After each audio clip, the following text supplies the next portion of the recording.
The Michael Hatfield RE/MAX team presents Real Estate and More.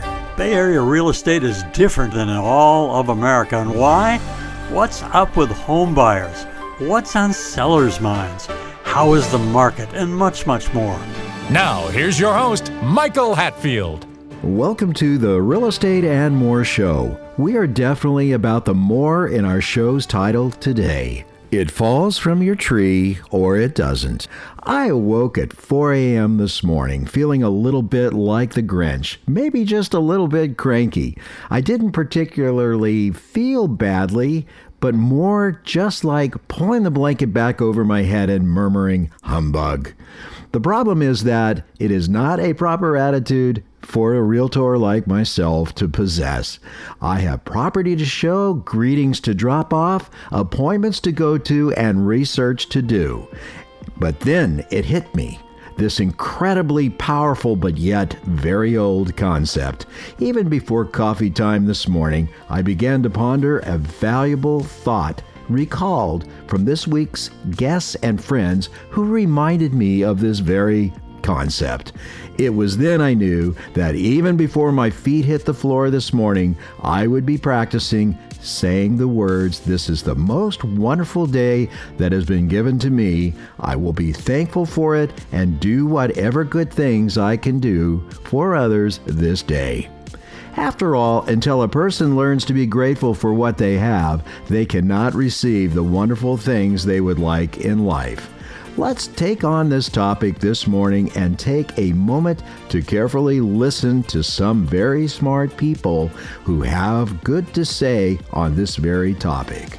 This is our holiday Christmas show. You are welcome here, and thank you for listening. I said just the other day to well-known radio personality Pat Vitucci, with all of the heartache in the world today, what can one do to keep a smile on his face? And ask him for his thoughts. What does the word gratitude mean to Pat? Well, I'll tell you what, we are blessed in so many ways. First of all, just being in this country, when you look around the world and you just see all the anger and hate that and just mean things going on. And we look down the street and we see a peaceful, quiet, tree-lined street. I mean, how much more grateful can we be? We've lived life for a couple years now, Michael, and we know good times and we know bad times, and our bad times are not nearly as bad as some of the things we've seen that some folks are unfortunately in the middle of. And so we've got so much gratitude towards just living in this area of the planet. And I think God's blessed both of us, and I'm sure a lot of your listeners, Michael, feel the same way. Oh, I have to agree with you. Now, you're a very positive kind of guy, and even when things are kind of not so great, you always take the positive side of things. And I think that's been a very good reason to have the success that you do. I think it's one of the driving forces. What can you describe as a life-changing event, or was it one of those things where you're in the tank and just kind of learning it over time? What actually has caused you to feel happy in your heart? Well, I think when you wake up in the morning, Michael, and your feet hit the floor, you make a decision that moment if you're going to be optimistic or pessimistic. And I guess one of the life-changing events for me, sadly, I lost two sisters to cancer at a very young age. One was 44 years old and one was 51 years old. They were happily married, each had one child. And my mom, who just died a couple years ago, really taught me a lesson, and it was such an epiphany for me. And she said, this is God's wish. And here she is losing two of her daughters. I'm the only surviving child. She was much younger back in those days. She died at 94. So imagine burying two of your children and saying, Pat, this is God's wish. And she was frankly very positive about that. I was here I am, a basket case. My life was crumbling in front of me with losing two of my best friends. You know, mothers are incredibly strong people. And at that moment in time, and there was nothing more moving to me than my mother's attitude towards losing two of her precious children. And so, to me, that was my epiphany, my turning point, if you will, my life-changing event that really tested my faith in God and my faith in living. And it was a pretty moving experience, Mike. I can imagine. I think there's not much more that can happen to anybody than to have to go through lose the loss of two sisters like that, two best friends. And you know, I think people of older vintage have a lot, you know, maybe they have a really great attitude that it is God's wish. It's that we don't control every little thing. We don't control when the engine in our car blows up. We don't really control everything. What do you do with that extra worry that you can do nothing about? What do you do with that? Well, you have to give it to somebody somewhere, somehow. And for me, I know where I go with it. Yeah, for me, I retreat into prayer. I'm kind of a prayerful guy, and I say my prayers every day. And I'm thankful that I've got a great family. I've got great friends like you and Nancy. Look, life is never perfect. There are always issues. I think God kind of tests you when he throws you a curveball, and he's looking to see how you react to perhaps a bad day or a bad event. And you've got to look at the positive side and understand we're all being tested from now and again. And staying positive during very difficult times, and whether economy's bad or there are health issues in your family, or a friendship goes sour, or somebody doesn't treat you well, doesn't treat you with respect. I think it's how you react to all those negative things. And guess what? You're going to have them. Everybody has them.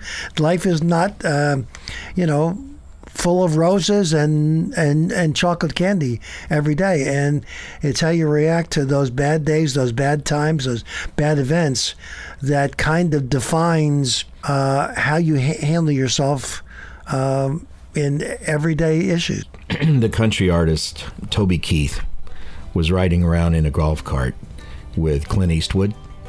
And this has been years ago, but it's a good story.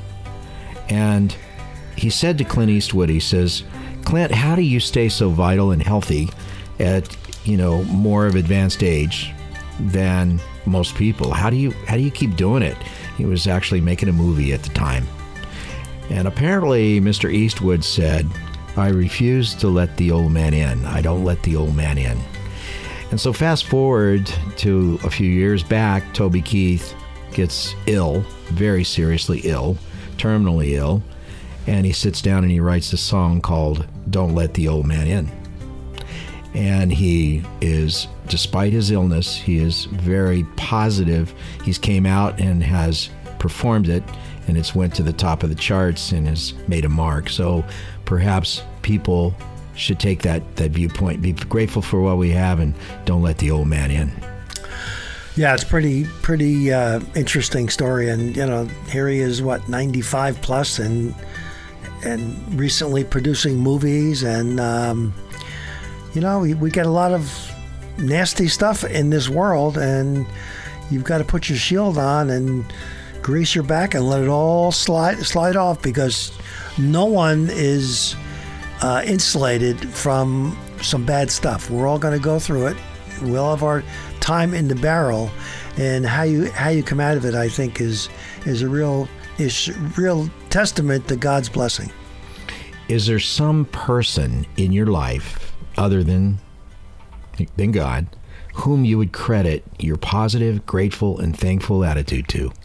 I'll tell you what, my wife has taught me to be even grateful and appreciative and we all get hung up and lost in the shiny objects that we get distracted with. But she has a way of centering me back, and I'm grateful for her vision and for her testament to just staying positive and not being critical. She's got a great attitude, and she's taught me patience. Pat shares that he lost both of his sisters at young ages, and he recalls those heart-wrenching times as being pivotal. For our next guest, I am convinced there are walking, talking miracles on this earth. Today, you are to meet one such member of this elite club of miracles. I asked Michael to share his story with us and asked to hear how this one event has changed his entire reality. Hi, Michael. What does the word gratitude mean to you, and are you a thankful person by nature? Gratitude for me is being conscious of blessings, gifts, or desirable things and events in our life that weren't necessarily earned. Are you able to describe a life-changing event or some other person's act of kindness towards you that has warmed your heart or made you feel grateful, perhaps even changed your outlook on life? The brightest point in my life recently was a couple years ago. I wrecked a motorcycle at an extreme speed and injured myself pretty well. Shattered my pelvis, broke ribs, displaced my wrist pretty considerably, so now I've got a bunch of metal and screws putting me back together. But there are dozens of reasons why I shouldn't ever have walked again, and much less reclaimed everything and more that I had physiologically prior to the accident. And Go ahead. I'm grateful for that. Every time I go for a run or engage in martial arts or do something and remember where I had been and what it was like to sit in a wheelchair or go through that process, I'm grateful that it's come back together. So there definitely is a higher power, and I think in some people's cases that they connect with that higher power and they generate their own lifestyle of energy from it. Would you say that that's something that is possible with you? The higher power was absolutely critical for the entire process. The moment that I became conscious of being alive again, laying in the road and in the ambulance and then into the hospital, I was conscious of a higher power within in me, and that despite everything that the medical professionals were telling me, I was going to be okay. And it was a surreal experience, and again, it's something that I'm extremely grateful for, because it solidified a faith that I already had in a way that you can't. It's just something you can't get in any rational way. I was left out between the exit to 2 of the Caldecott tunnels with cars whizzing by me at high speeds in the dark, and I wasn't hit again by someone else after sustaining the actual accident. And it would seem to me that you're an actual example of what a miracle can be. Is that right? Oh, certainly, yeah. Again, there are dozens of reasons why I should no longer be in this world, much less fully functional. What do you do to perpetuate that with other people? Because what you discuss is something that is very useful for the lives of other people and very helpful for the lives of other people. What do you personally do to say, hey, I'm grateful? How do you do that? First of all, you have to be interacting with a person that is open to hearing whatever your perspective may be. Many people prefer to revel in their dysfunction or their wounds or that kind of thing, and those folks, you allow them to live their life as they please. But the people that are receptive, you can tell them your story, and they can realize that whatever thing, in this case physiologically, that they may be struggling with, they can find a way to solve it. They can find a way to heal it, and it doesn't necessarily have to come from a rational a reasonable direction. It doesn't have to be a doctor. It could just plain be placebo or their belief in God that can heal them. What you tell your mind to think is definitely going to affect your outlook. It's going to affect your entire reality. And when you're aligned with God, it's beyond powerful. It's limitless. So you're crediting God for your survival, and you're crediting God for your gratitude? It wasn't me that plucked me out of the other world and put me back in this one. I mean, yes, absolutely. Thank you, Michael. Fellow Nevada colleague Erin opens up about her journey to what matters in life. Hi, Michael. Thank you for having me. Gratitude to me means being appreciative for the people and the opportunities that I've been given, that have been put in my life and that I've been given. Has there been any single event that has really opened your eyes, or do you feel like you're that person that's taken experiences from around you and it's developed? Or how did you get here to where you wake up in the morning and say, it's going to be a wonderful day? It isn't going to be a bad day. It's going to be a wonderful day, and I'm going to do what I can for others to make it just as wonderful. How did you get there? I think initially, I think it was just something that came naturally to me. And then I was given an opportunity to do a leadership class last year with the state of Nevada. And I was kind of pushed into doing it. And it really changed my perspective on giving and not expecting anything back in return in regards to, being a leader. And a lot of our leaders give, and they do it to lift people up and not to expect anything back. And it's definitely an event in my life that changed my perspective and made me a lot more thankful for the everyday things. I started a gratitude journal, and at first it was a little challenging. You're like, okay, what am I grateful for? And then you realize like there's so much more to be grateful for. I had a young man in here just earlier, and I asked him what it meant to him, and he says he feels grateful for God.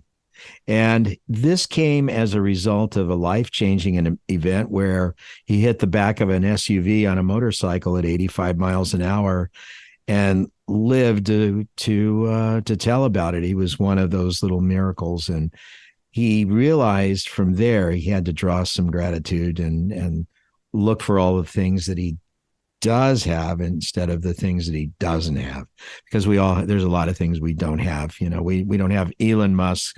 We don't have his fortune. We don't have all of this other, but we do have health, and we do have a lot to wake up to and say, how wonderful can that be? So if you possess an attitude of gratitude and thus thankfulness, what personal actions going ahead do you anticipate that you'll do? What are your thoughts, Erin? Well, I agree with the last person who, just waking up and having our health and our life and our friends is a lot more valuable than having a pocket full of money. I know I have investors and people who have a lot of money and they're not happy. So I definitely, we might not have Elon Musk's finances, but, I think sometimes you don't necessarily need that or want that.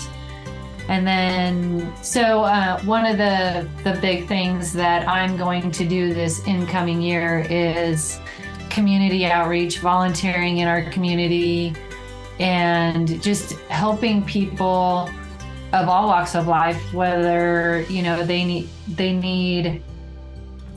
a little bag of water in a toothbrush and socks, because that seems to be a big thing around here is people need socks and hats. So, just having like a go bag in my car for people on the side of the street that might need it, to volunteering in our community, to different organizations to help our community just become, more solid and better and help those in need. I read a book called Giver's Gain, and it's all about giving, and it's not to get something back. It's more because it makes you feel better internally, and you see the world in a different light.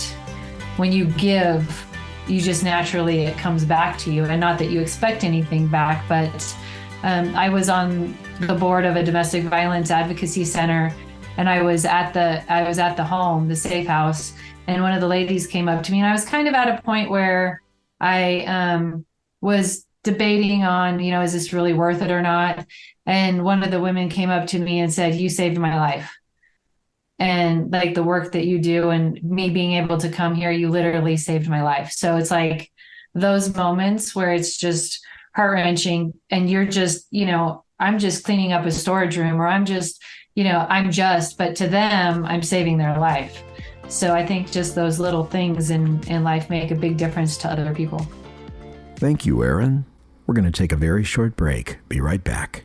I'm Michael Hatfield. City Team is a credible organization that actually cares for human beings who are poor and are hungry. City Team provides food, clothing, shelter, and humanitarian services in 3 Bay Area cities, as well as aids those who are in serious need of a hot meal. Please donate what you can spare to City Team so they can serve holiday meals to those in dire need.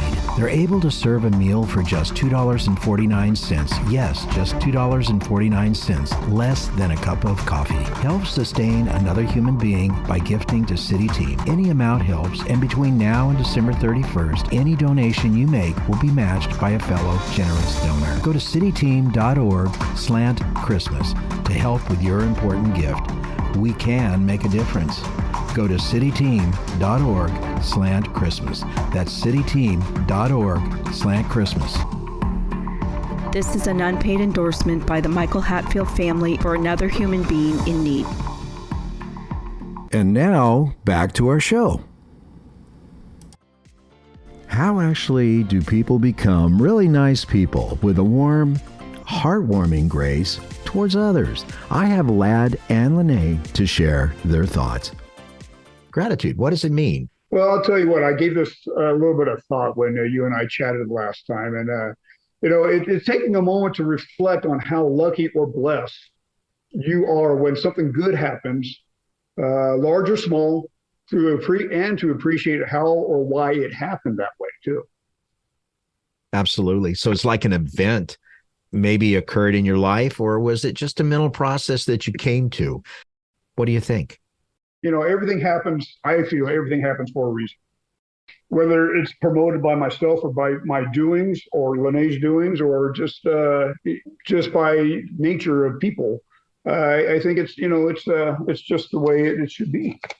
Everybody should be helping each other, helpful in one way, or love the other person, as much as you can. Yeah, sometimes I think setting that attitude requires practice. One of our guests that was just on the show said that every morning you have to get up and say, "I am grateful for what I have, not for what I don't have." So if you possess an attitude of gratitude every day, you wake up and say, I feel a little, nope, I'm not going to feel that way. I'm going to feel great. And I feel pretty good today. You change that whole attitude. Well, one thing I've found out is there's always people that wake up on, say, the sunnier side of bed. And, I always say each day, if the sun's going to shine, it's a good day. And, that really sets the motion for me to walk through the day, making the best of everything I can make. I believe that when you're kind to someone else and you give in a nice way, that it does tend to comes back through the ionosphere or whatever that we live in, and it helps practice that attitude of gratitude. Thank you, Lad and Lene. To add a little bit more to our topic of gratitude and what it means to you, we have a very special lady in studio. Her name is Amy. And so let me say, Amy, what does the word gratitude mean to you? Well, I think when I lay down at night, the first thing I do is I say, thank you, God, for this day, and thank you for everything that you've given me. And sometimes that day has been awful. And then I say, And today was a doozy. But thank you for helping me work through it. Thank you for the fact that after all is said and done, I lay my head down in this bed, with these people in my home, surrounded by so much love, surrounded by, grace and mercy, and honestly, so many blessings as I look back at my life. And so I think that truly is, when I think of gratefulness, it's just that simple task of sitting still long enough to let all the noise go and to really focus on truly what matters the most. And then the next day, want to get up and give that back to somebody else and make sure that you continue to bless other people's lives, because I truly am, so blessed in so many ways. All right, so you're by nature a thankful person, or was there an event that actually changed your way of thinking? I would say, but I grew up the oldest of 6 kids, so family was always extremely important to us, and that's just kind of how we lived. We didn't live a very extravagant life. We didn't have a lot, but we didn't really long for anything either. So there was a balance to all that. And I think that's just my mom's way, that's my family's way of, no matter what we had or didn't have, we just woke up knowing, or we just lived our lives knowing that we needed to be thankful for what we had. Because yes, others had more, but so many people didn't have what we have. And my mom's that kind that was always like, well, if we have this, we're giving away this part of it because we don't really need all of this. And so I think just growing up focus, and obviously I can't deny that a lot of that was faith-based. When you grow up in the church, when you grow up, with a Christianity philosophy and background, and you truly watch that be lived out, that you adopt that. For the most part, or I adopted that, I should say. And so there wasn't necessarily like one life-changing event that led to that. I mean, certainly there's been events where I can describe to you where people have been just so kind and so generous to me personally that would get me to a point where I thought, wow, this has really been life-changing. I think my grandmother, who was probably the simplest person I watched live, when I was 24, I told her, Grandma, I want to buy a house. And she goes, okay. So she helped me buy a house at 24. Friends were living with me, and I look back, I go, gosh, at the time I didn't really know and I didn't know, but my grandma loved me enough, trusted me enough, wanted to see me be successful. But there wasn't like that tragic, unfortunate day that I had to really change directions. Thank you, Amy. You've been listening to the Real Estate and More show, and we've been talking about the concept of life-changing gratitude. Gratitude for what you have, what it means to us in our lives, and how we can use it to help others. We'll be right back with part 2, more interesting guests and their stories. Stay tuned.